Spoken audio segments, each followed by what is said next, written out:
There's an incomplete shopping list that's still out there for a handful of teams.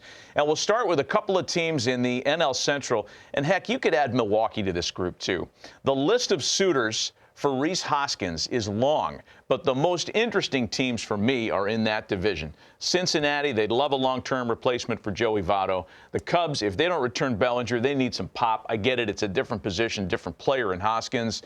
And what about Milwaukee? They didn't get a lot of productivity at first base last year. The market for Hoskins might be right there. Yes, I think a lot of teams sometimes when you get into the offseason, one, you're trying to see what the rest of the field is going to do. And sometimes it's better to jump out early. The Atlanta Braves have always done this. They identify the players that they want and they go after them extremely hard. If you're the Brewers, you know you have a need. This player is out there. Why not go ahead and be aggressive and go get that guy? Leader, clubhouse guy, yes. Stud, going to hit for power. He's going to do great this offseason coming off the surgery in the lost year. There are a number of teams that are looking for starting pitching. I know you have a couple. I'll start the conversation with Baltimore. Mike Elias was pretty candid with us talking about the need for starting pitching. Kyle Gibson was good on a one-year deal. He's moved on. And the question for me is, are they in on a big-ticket 1A? Or are they going to behave the way they have the past couple of years by adding maybe somebody on the next tier on a shorter deal? That remains to be seen. Yes, Baltimore is in a unique position because they have so many young, controllable assets that they can go either way. When you look at the success of this ball club, it's been built around that core group of young players. They can actually get in at the top end and get a snail and really just try to hit a grand slam and go for it, or they can try to get in at the next level down and allow to have their younger players continue to have success as they come to the big leagues. They've been quiet so far-ish this offseason, despite the adding of Craig Kimbrell at the back of their bullpen.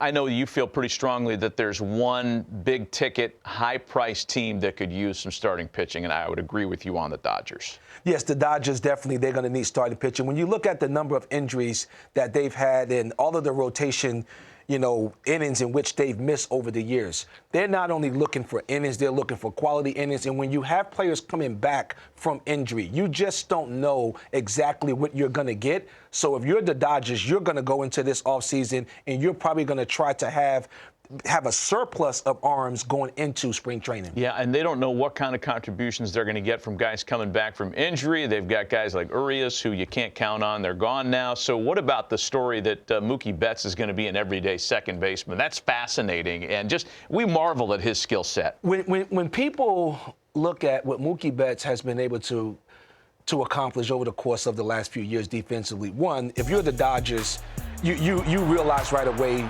what a special talent this young man is. But having the ability to play right field as long as he played right field and come back into the infield and make the plays at the angles and the speed of the game, it just shows you just how special he is as a talent to be able to play shortstop, to play second base, to play right field. His flexibility has allowed Jason Haywood to basically revitalize his career in Los Angeles because Mookie Betts was able to move back into the infield. He's on the verge of pulling a Robin Yount for me, and that is winning an MVP and a Gold Glove in the infield and the outfield. It's pretty special. It's fun to watch. Yes. There's another need that I think we could talk about here among the agendas that were unfulfilled at the winter meetings. We saw a little bit of crack, not a little bit, a lot of cracks in the Phillies bullpen in the postseason. As good as some of those pieces are, I think they're shopping. Kimbrell has moved on. They're in the market for another reliever. Do they go big ticket with Hader, even though they've got Alvarado, another left-handed flamethrower, or do they try to fill in with ancillary pieces? What do you think the Phillies do? I think when you're a team that's knocking on the door of a championship and you're saying, we need this one big piece, if I'm them, I go after Hader full steam. Yeah. And realize that he's the best reliever on the market. It locks down your 8th and 9th inning with two arms that can get both righties in, lefties out, and that may just complete your ball club. I really thought, and maybe I was being naive, I really thought some of this would have been done at the winter meetings. But what we heard for the last 3 days, I guess, is accurate. The market's being held up by the Ohtani discussions. Yamamoto's not going to sign till he knows where his market is via Ohtani's deal. So once Shohei figures it out, I guess we can get to some of this other business. Yes, and that's a dangerous place to be for any ball club. When you start to think about being held hostage by a particular free agent, what happens is all these other deals start to get done.